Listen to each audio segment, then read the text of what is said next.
Senior पुत्र महाराजा शिवी बड़े ही दयालु और शरणागत वत्सल थे। एक बार राजा एक महान यज्ञ कर रहे थे।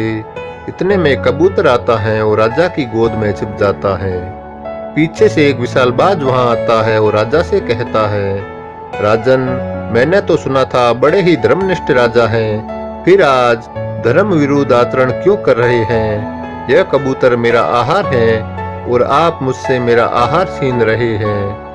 इतने में कबूतर राजा से कहता है, महाराज, मैं इस बात से डरकर आपकी शरण में आया हूँ, मेरे प्राणों की रक्षा कीजिए महाराज। राजा धर्म संकट में पड़ जाते हैं, पर राजा अपनी बुद्धि और विवेक का प्रयोग करके कहते हैं, तुमसे डरकर यह कबूतर प्राण रक्षा के लिए मेरी शरण में आया है, इसलिए शरण में आए हुए इस कबूतर को मैं त्याग नहीं कर सकता, क्योंकि जो लोग शरणागत की रक्षा नहीं करते उनका कभी भी कल्याण नहीं होता।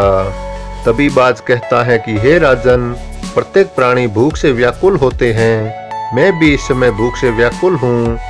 यदि मुझे इस समय यह कबूतर नहीं मिला तो मेरे प्राण चले जाएंगे। मेरे प्राण जाने पर मेरे बाल बच्चों के भी प्राण चले जाएंगे। हे राजन, इस तरह एक जीव के प्राण बचाने की जगह कई जीव के प्राण चले जाएंगे। राजा फिर कहता है, शरण में आए इस कबूतर को तो मैं तुम्हें दे नहीं सकता, किसी और तरह तुम्हारी भूख शांत हो सकती है तो बताओ। मैं अपना पूरा राज्य तुम्हें दे सकता हूँ, पूरे राज्य का आहार तुम्हें दे सकता हूँ, अपना सब कुछ तुम्हें दे सकता हूँ, पर यह कबूतर तुम्हें नहीं दे सकता। तब बाज कहता है, हे राजन, यदि आपका इस कबूतर पर इतना ही प्रेम है तो इस कबूतर के ठीक बराबर का तोलकर आप अपना मांस मुझे दे दीजिए, मैं अधिक नहीं चाहता।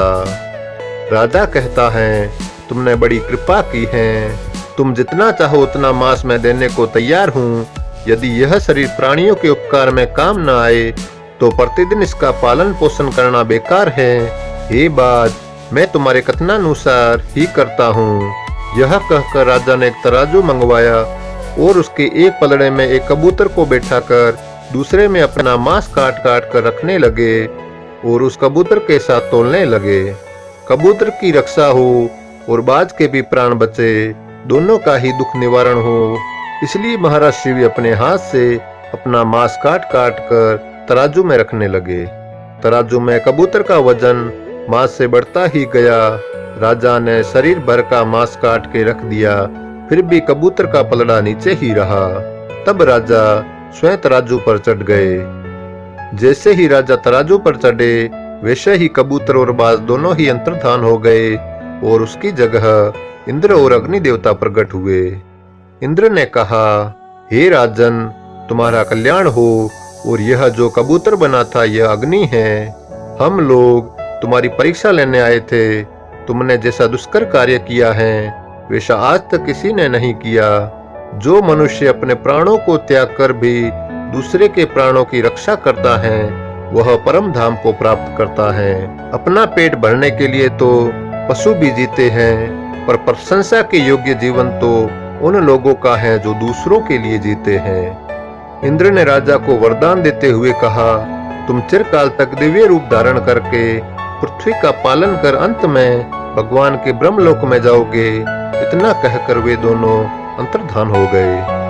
दोस्तों, भारत वह भूमि है जहां राजा शिवी और दधीचि जैसे लोग अवतरित हुए हैं, जिन्होंने परोपकार के लिए अपना जिंदा शरीर दान दे दिया। और एक हम लोग हैं, जिंदा की तो बात छोड़िए, मरने के बाद भी अंग दान नहीं करते।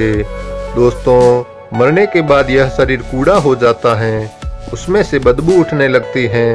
घर और परिवारिक जन जल्द से जल्द उसे घर से बाहर ले जाते हैं। अगर वह शरीर काम का होता तो उसे जलाते या गड़ते क्यों? पर आपके लिए जो काम का नहीं है वह किसी को जीवन दे सकता है, किसी को रोशनी दे सकता है और मेडिकल साइंस को एक नई दिशा दे सकता है। और ऐसा तब हो सकता है जब आप इस मृत शरीर को दान करें। इसलिए दोस्तों, अब समय आ गया है कि अंत्येष्टि क्रिया को बदलने का और अंगदान कर परोपकार के भागीदार बनने का। कृपया इस बात पर जरूर विचार करें और अपना निर्णय लें।